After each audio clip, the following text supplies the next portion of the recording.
This month in Flagstick Golf Magazine and on our YouTube channel, we're talking about impact. You know what amazes me about impact?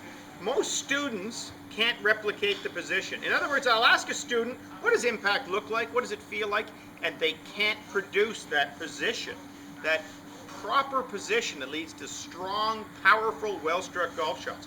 A lot of beginners actually think that their hips should be facing the golf ball like it did at the start at impact, and that's false.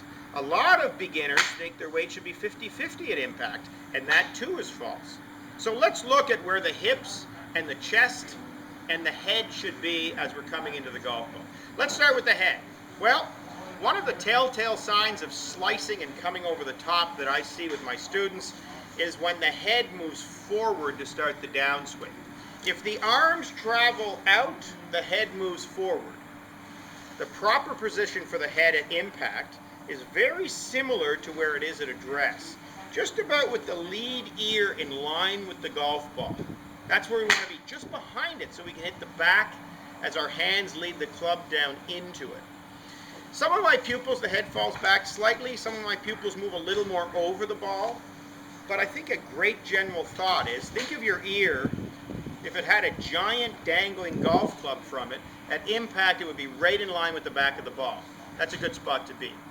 My chest should be pretty much square to my golf ball, which means that as I move into impact, I want my forearms and my chest to face the ball.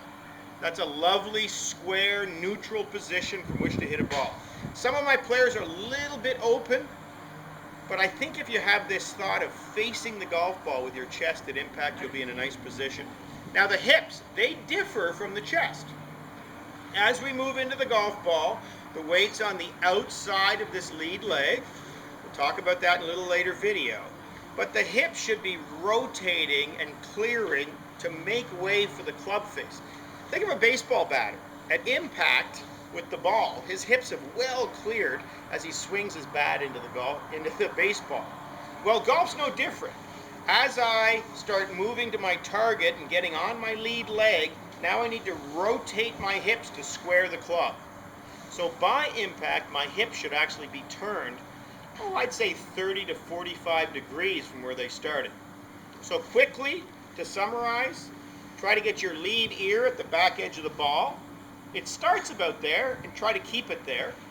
Your chest should be square to the golf ball, facing the golf ball at impact, but your hips should be well turned through, allowing your club face to square. Those are the three positions for those three key elements to a better impact and better golf shots.